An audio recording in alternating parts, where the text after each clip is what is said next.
Welcome, everybody. Thank you for joining us today on this conversation with some very important members of the Concern family, and that is the Glick family. We have Marshall Glick and Heather Glick and Marni Glick.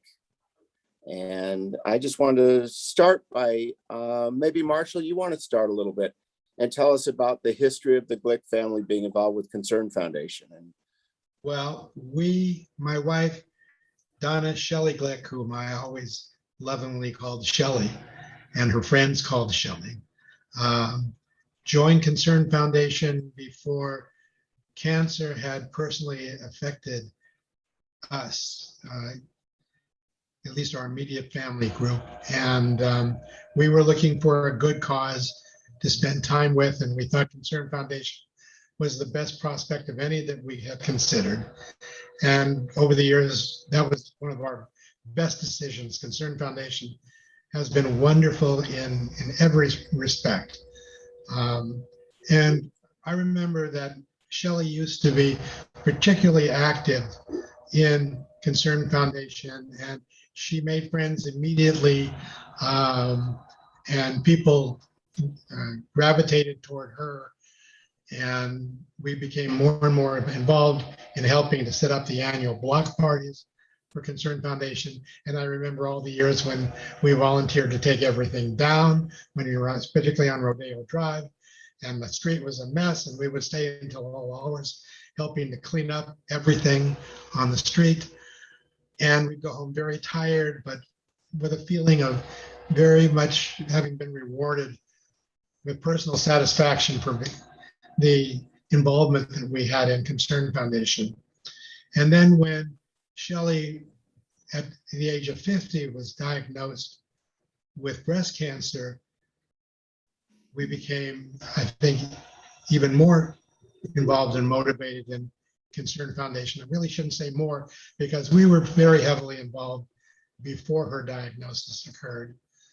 But I recall that after she passed away, which was in 2006, Concern Foundation gave her the posthumous honor of the Spirit of Concern Award for her personal activity in Concern Foundation. And that's something that our family very much cherishes, and we admire and live by the standards that she set for us individually and as a family.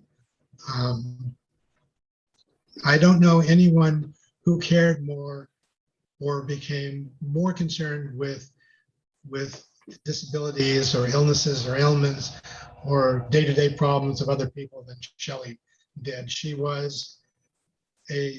believed in living every minute of her life to the fullest extent possible. And my regret and our family regret is that she's not here to continue to do that with us now. But in the years that she shared with us, they were truly a blessing. And we were all made better people by the example that she set for ourselves to live by in the future. What about you kids? Any thoughts you want to share about Mom or Concern? I have thoughts on both. So I have been involved as a volunteer of Concern literally my entire 38 years on this planet. I was born into Concern. When I was born, I remember as a young child going to the block parties, helping Dad build his carnival games that he would put on Rodeo Drive. I mean, this is what inspired me to become involved with charities. And to this day, Concern is so near and dear to my heart. And it is the encouragement of both of my parents, not just Mom, but you too, Dad, in bringing me into Concern and instilling in me the importance of giving back and fighting for these very important causes.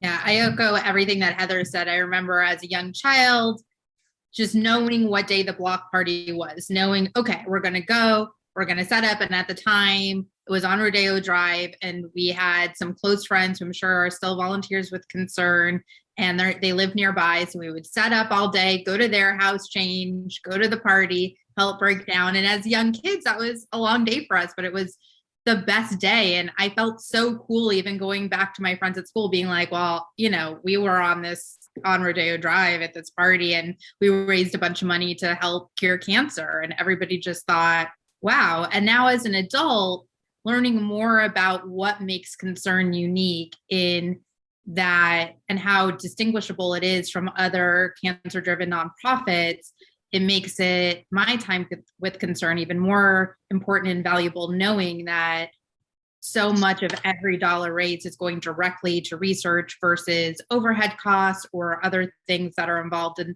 other organizations, which in my mind, anybody who raises money for cancer, great, but I want to see my donation being used in the most effective way possible, going directly to research that can change the future generations of cancer.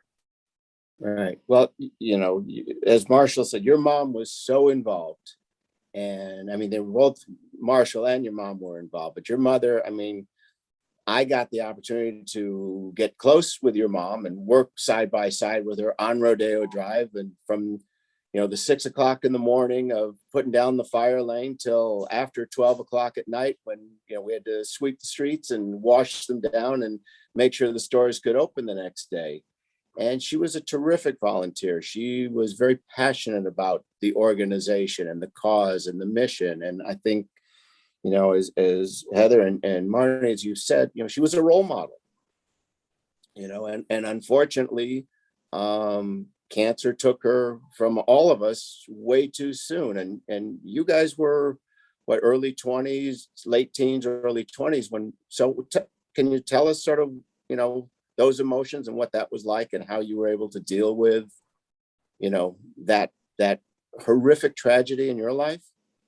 Well, I think for me, it's twofold of, cancer impacted her in a way in which she dealt with it pretty solidly for 8 years straight. So I don't know if as many people who haven't gone through it realize it's not just, oh, this person passed away from cancer. It's what the patient and families go through for the entire time that someone is dealing with cancer, the ups and downs. She would go into remission and then they, would find another reoccurrence. So that part was such an emotional roller coaster, never knowing when is the phone call going to come that, it came back. And I remember because she was diagnosed stage 3, and at the time, stage 3, was kind of what I think we would probably classify now as stage 4. So it was pretty severe. She needed extensive treatment. She went to City of Hope for a stem cell transplant.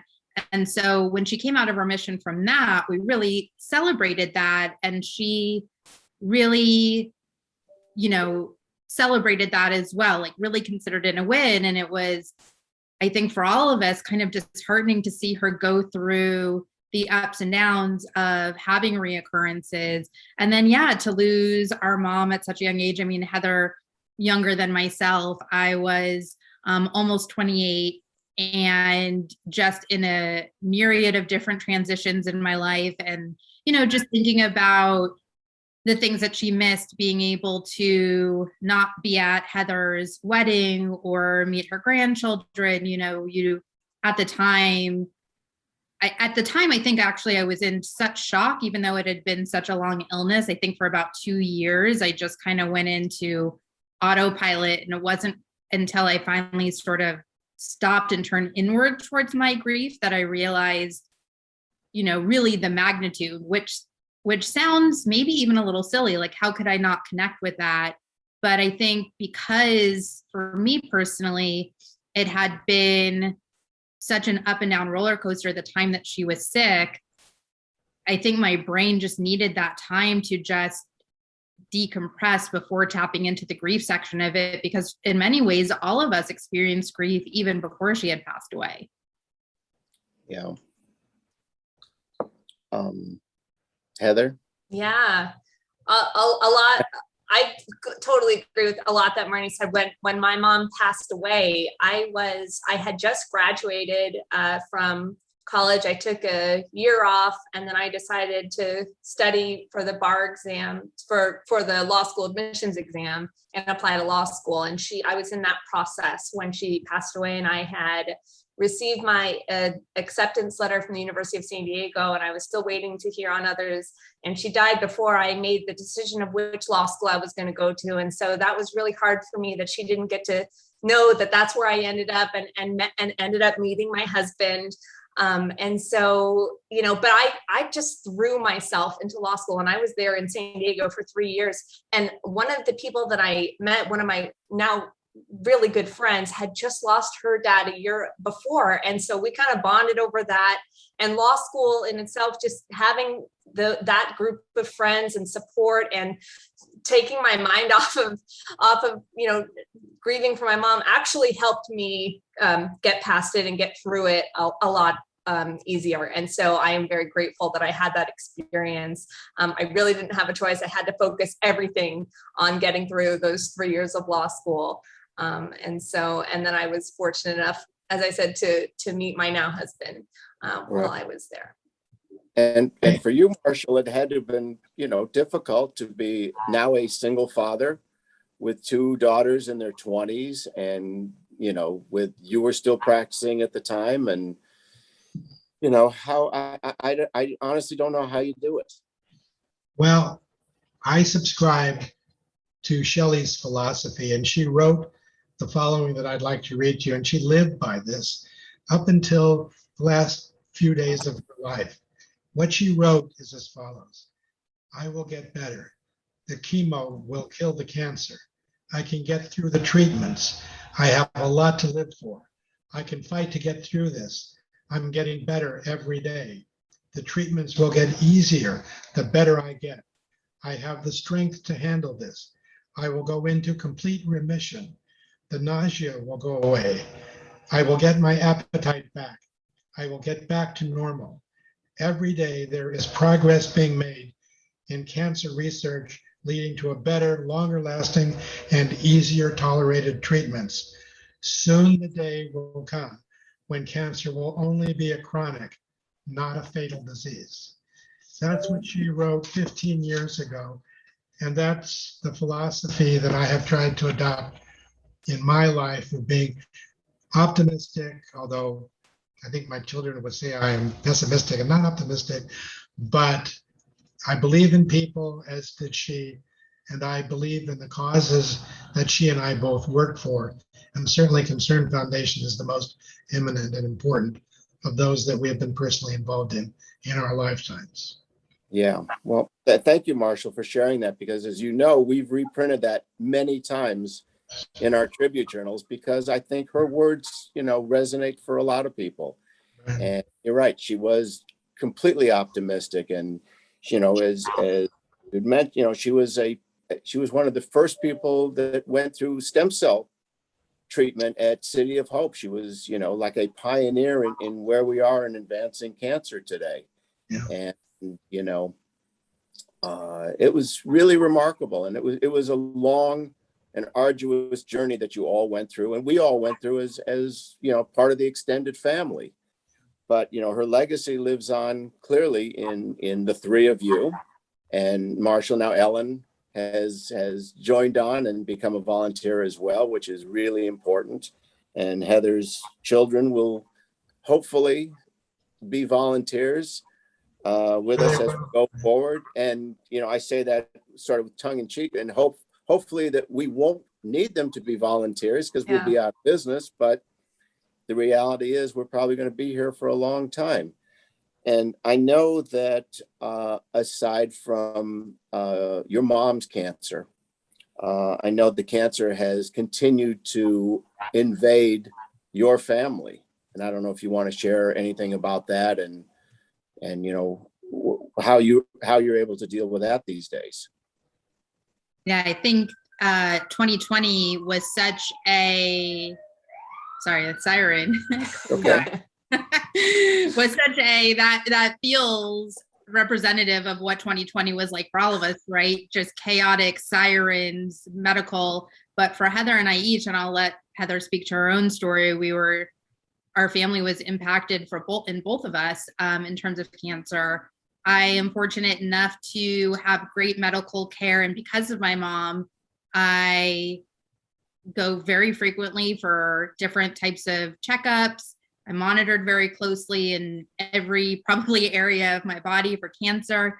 I had been seeing an endocrinologist for some time, and he had noticed some nodules on my thyroid.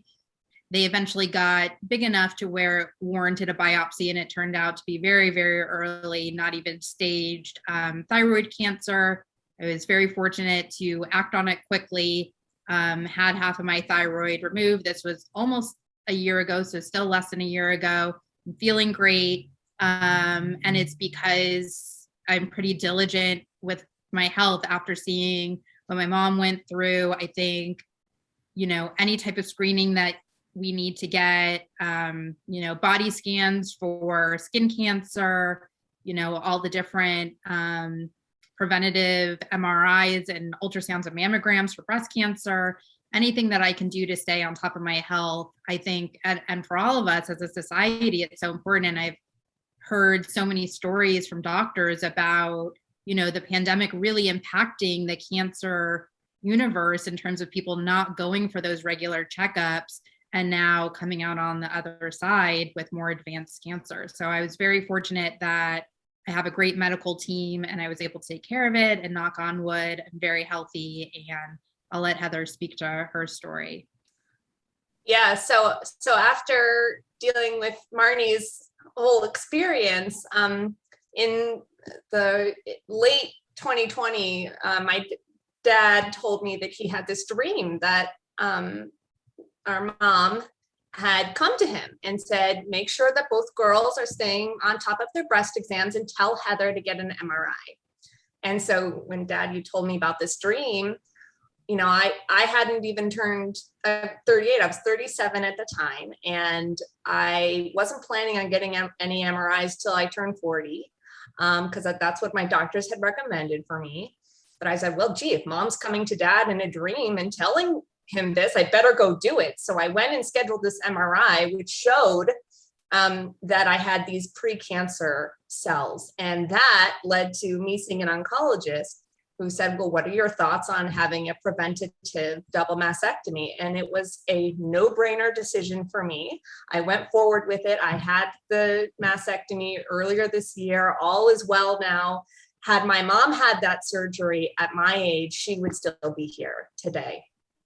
And it was a lot to go through, but I have no regrets. And ironically, I don't know if this is ironic or what, but the biopsy from the mastectomy showed that not only did I have a ton of these precancer cells, but I also had some cancer cells, including some in some lymph nodes that were removed. So the cancer had already spread to my lymph node system. I'm like Marni, I'm stage nothing, I'm done. I'm taking tamoxifen now as a preventative measure going forward, but I don't have to have any further treatment. And I can't imagine what could have happened had I waited to 40 till I turned 40 to start getting an MRI. Who knows how much it could have spread by then. No, absolutely. And Marshall, as a father, to hear your daughters make that phone call and tell you, I can't even imagine, what was going through your mind. It means a lot. Thank you, Shelly, for the dream. Thank you to Shelly, absolutely, for the dream, but thank you also to your support as sponsors and as donors, because of research, as both Marni and Heather and Marshall, you pointed out, we've come a long way.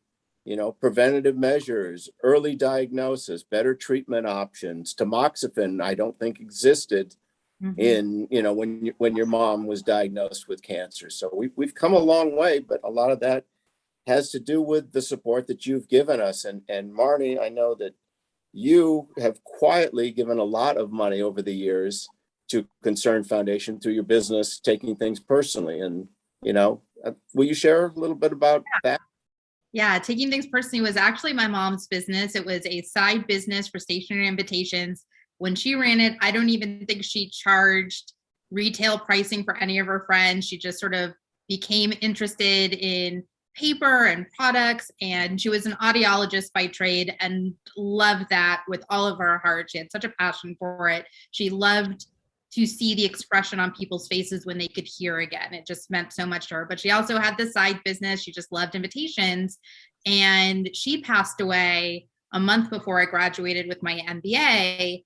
And so when she passed away, taking things personally sort of fell by the wayside a little bit as we were, navigating life without her. And about a year later, I just thought to myself, well, I have this MBA now. I like the idea of running a business. Maybe I should just carry this on. I'll teach myself some design programs, maybe expand it a little. But I wanted to have that.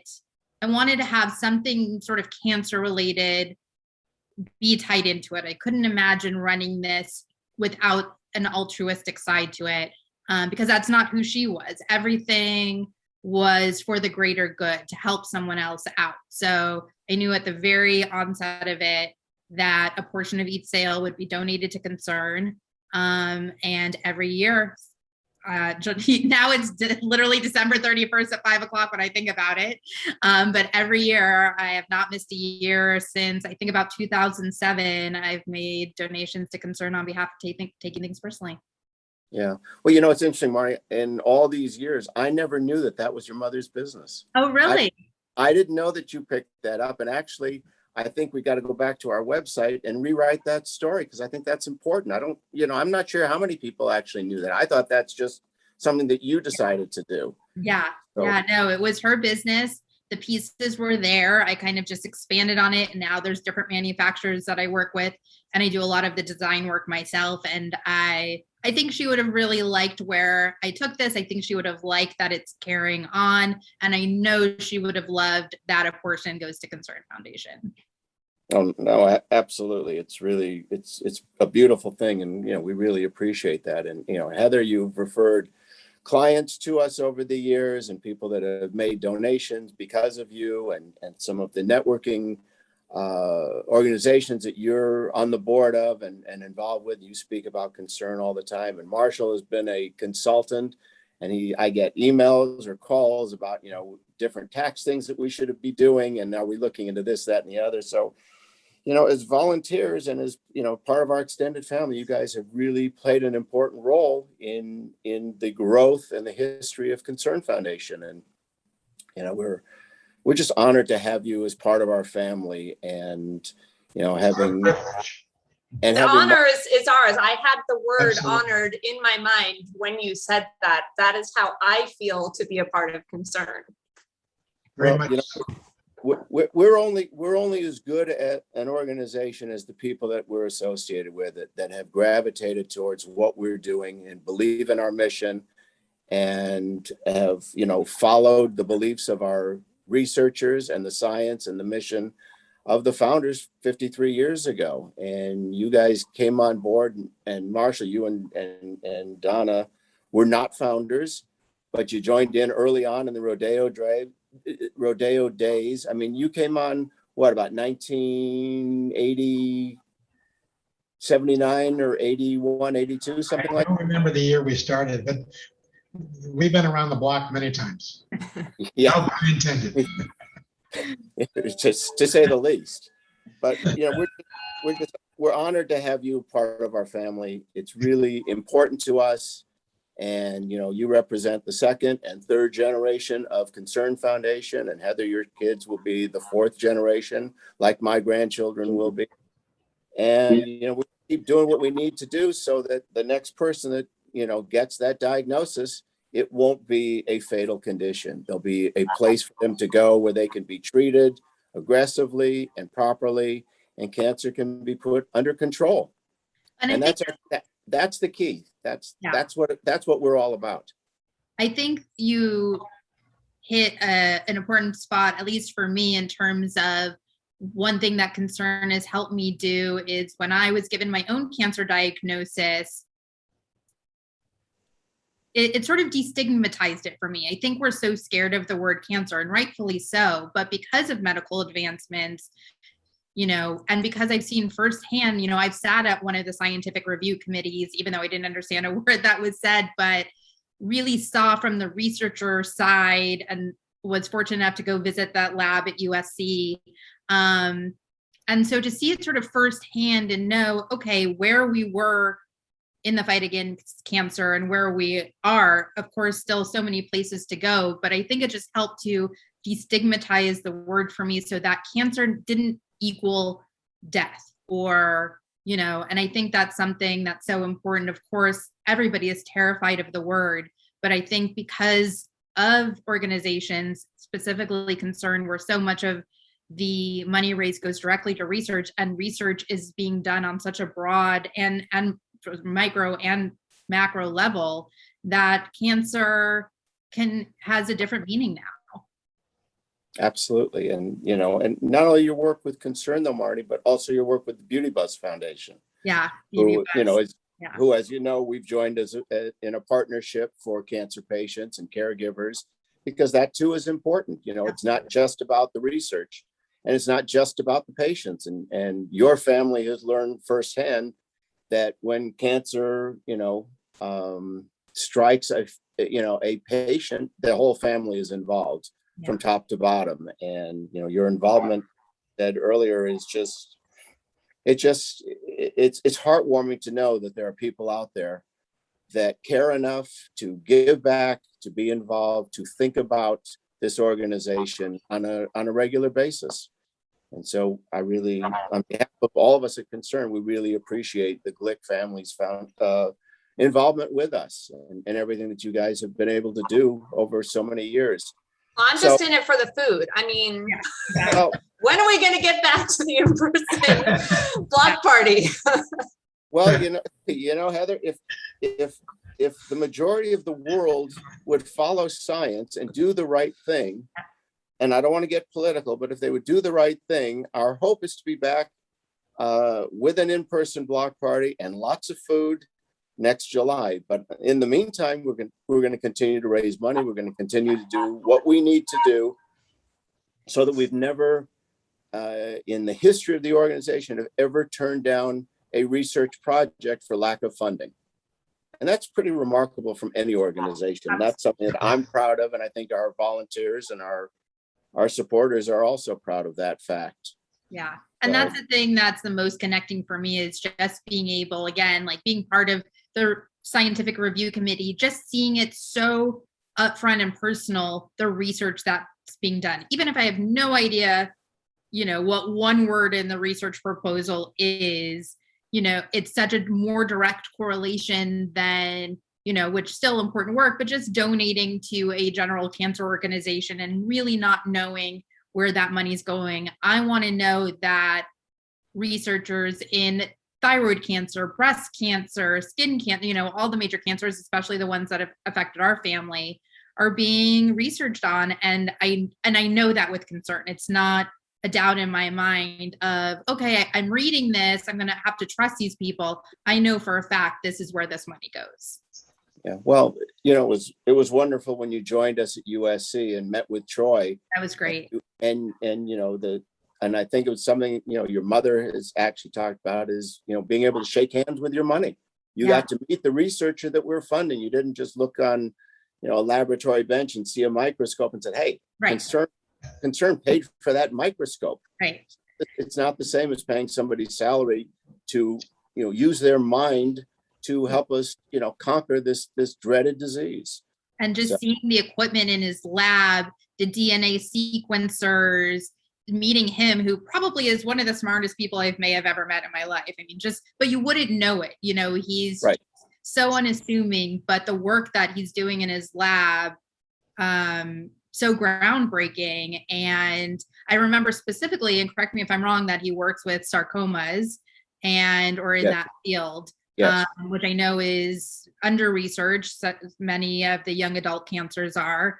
And so I just felt the power of his work in that and the importance of it. Right. Well, and I don't know if you're even aware, but Troy has been, I guess for lack of a better word, he's been stolen away from USC. Wow. He's been away from USC, I should say, and he's working for the National Institute of Health now. Wow. So now looking at things on a much broader scale. So thanks to the support of our organization that got him to the place where he was recognized on more of a national and international level, he's doing much more work because we were there in the very beginning to give him his start in that research community. Yeah. And that's, I sleep well at night knowing things like that, Absolutely. That's what this organization is all about. Yeah. So I'm going to ask a question, the same question I ask at the end of all these conversations. And each one of you can answer, or you don't have to answer. So if you would complete this sentence, how would you complete it? Concern Foundation is. Hope. I would say Concern Foundation is the best of cancer charities because it focuses the greatest percentage of every dollar toward basic cancer research, toward helping young scientists acquire the funding necessary to undertake their projects, to become recognized, to be able to attract NIH grants and become noteworthy on the national, international community of scientists. It really, Concern Foundation to me is the mouse that roars. It creates opportunities for cancer research and development far beyond those of other organizations, not just because of the percentage of every dollar that goes to basic research, but because of its philosophy of helping, of not turning away any applicants for research grants that are deemed worthy by the Research Grants Committee, and by all of the way it's conducted itself over so many years that I have been personally involved. And that's why I personally devote the vast majority of my time and effort and funds to Concern Foundation as opposed to other charities that are also deserving of support. I would say to me that Concern Foundation is not just a charity that I write checks to. Concern Foundation is near and dear to my heart. It is a part of my upbringing and it always will be. And I hope to say the same for my children. Yeah. Well, thank you all. This has been terrific. I know that the people who are going to watch this video are going to love it. They're going to embrace you the same way that we've embraced you over the years and you've embraced us. And thank you for taking the time to do this with us. Thank you for the opportunity. Well, Thank you. It's really important that we get an opportunity just to say thank you to you. So again, thanks a million, everybody. And let's get all back together as quickly as possible. Yeah. Live long and prosper. Absolutely. Oh, I know that. I've heard that before. Thank you, Marshall. Thank you, Heather. Marni, thank you. Thanks, guys. Thanks. Bye. Okay. Bye-bye.